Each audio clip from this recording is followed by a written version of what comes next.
तो आज की इस वीडियो में हम बात करने वाले हैं कुछ और इंग्लिश स्पीकिंग सेंटेंसेस के बारे में। तो आइए एक एक करके हम लोग यहाँ पर देखते हैं। तो यहाँ पर जो मैंने पहला लिया हुआ है वो लिखा है कि वो क्या है ना, डॉक्टर यहाँ नहीं है। ठीक है, तो इस तरह के सेंटेंसेस को हम डिस्कस करेंगे। सेम वही स्ट्रक्चर्स सब में मिलेंगे आपको। तो पहला यहाँ पर लिखा हुआ है वो क्या है ना, डॉक्टर यहाँ नहीं है। तो इसकी इंग्लिश क्या हो जाएगी, actually the thing is the doctor is not here. ठीक है, तो एक्चुअली वो क्या है ना, तो एक्चुअली वर्ड का हम यूज़ करेंगे यहाँ पर, जो कि एक एडवर्ब है और पूरे सेंटेंस को क्वालिफाई कर रहा है यहाँ पर। ठीक है, तो actually the thing is the doctor is not here. Second लिखा हुआ है कि वो क्या है ना, मेरी माँ घर पर नहीं है। ठीक, दूसरा लिखा हुआ है वो क्या है ना, मेरी माँ घर पर नहीं है। तो इसकी इंग्लिश क्या हो जाएगी, actually the thing is my mother is not at home. ठीक है, क्या होगा, actually the thing is my mother is not at home. Number third लिखा है वो क्या है ना, मेरी पत्नी बीमार है। ठीक, क्या लिखा है, वो क्या है ना, मेरी पत्नी बीमार है। तो इसकी इंग्लिश क्या हो जाएगी, actually the thing is my wife is ill. ठीक, यानी एक्चुअली द थिंग इज़ यानी वो क्या है ना, इतने का हमारा सेंस ये बनेगा। तो actually the thing is my wife is इल।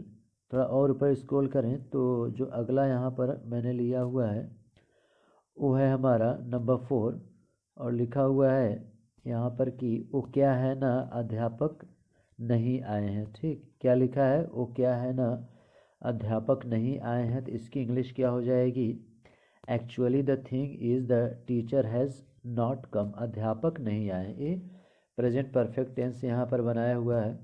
तो हो जाएगा actually the thing is the doctor has not come.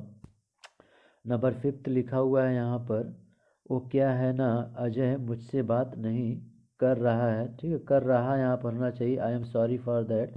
कर रहा लिखा हुआ है, रहा होना चाहिए था। प्रेजेंट कॉन्टीन्यूअस में है ये सेंस। वो क्या है ना, अजय मुझसे बात नहीं कर रहा है। तो इंग्लिश क्या हो जाएगी, actually the thing is Ajay is not talking to me. Ajay मुझसे बात नहीं कर रहा है। तो हो जाएगा actually the thing is Ajay is not talking to me. यानी सेंटेंस के बिगिनिंग में actually the thing is uh हमको ऐड करना है, बाकी जो भी टेंस रहेंगे उसके अकॉर्डिंग हम चलेंगे। फिर अगला हम यहाँ पर देखते हैं, थोड़ा ऊपर स्क्रॉल करते हैं। तो अगला जो लिखा हुआ है नंबर 6 कह रहा है कि वो क्या है ना, वे लोग अभी सो रहे हैं। ठीक, क्या लिखा है, वो क्या है ना, वे लोग अभी सो रहे हैं। तो इसकी इंग्लिश क्या हो जाएगी हमारी, actually the thing is they are sleeping now. Okay, क्या है, actually the thing is they are sleeping now. Number 7 यहाँ लिखा है वो क्या है ना, वह भोजन पका रही है। ठीक, क्या लिखा है, वो क्या है ना, वह भोजन पका रही है। तो इंग्लिश क्या हो जाएगा, actually the thing is she is cooking food. ठीक है, क्या होगा, actually the thing is she is cooking food. अब थोड़ा और ऊपर स्क्रॉल करते हैं तो अगला जो हमारा लिखा हुआ है नंबर 8 यहाँ पर कह रहा है कि वो क्या है ना, सुमित हंस रहा है। ठीक, क्या लिखा है, वो क्या है ना, सुमित हंस रहा है। तो इसकी इंग्लिश क्या हो जाएगी यहाँ पर, actually the thing is Sumit is laughing. ठीक है, क्या लिखा है, actually the thing is Sumit is laughing. Number 9 यहाँ पर लिखा है वो क्या है ना, मेरे पिताजी भोजन कर रहे हैं। ठीक, क्या लिखा है, वो क्या है ना, मेरे पिताजी भोजन कर रहे हैं। तो इसकी इंग्लिश क्या हो जाएगी, actually the thing is my father is eating food. ठीक है, क्या होगा, actually the thing is my father is eating food.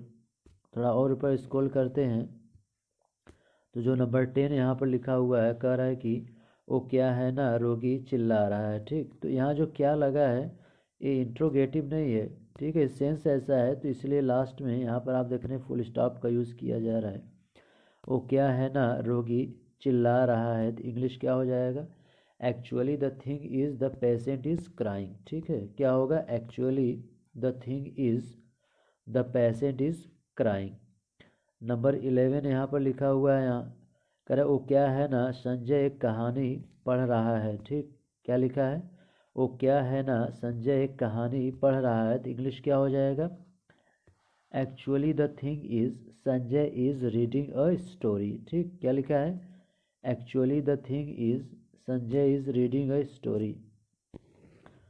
थोड़ा और ऊपर स्क्रॉल करें तो जो नंबर 12 लिखा हुआ है, कह रहा है कि वो क्या है ना मेरा भाई कमरे में है। ठीक, क्या लिखा है? वो क्या है ना मेरा भाई कमरे में है। तो इंग्लिश क्या हो जाएगा? Actually the thing is my brother is in the room. ठीक है, क्या होगा? Actually the thing is my brother is in the room. और यहाँ पर लास्ट जो हमारा लिखा हुआ है नंबर 13, आप देख पा रहे हैं, लिखा हुआ है कि वो क्या है ना मेरी बहन स्कूल गई है। ठीक, क्या लिखा है? वो क्या है ना मेरी बहन स्कूल गई है। तो इंग्लिश क्या होगा? Actually the thing is my sister has gone to school. ठीक है, तो आज की इस वीडियो में मैंने 13 सेंटेंसेस जो कि स्पीकिंग के लिए इम्पॉर्टेंट है मैंने डिस्कस किया, और आई होप कि ये वीडियो आपको पसंद आया होगा। तो जो लोग भी चैनल पर नए हैं, चैनल को सब्सक्राइब करना ना भूलें। So thank you for watching this video.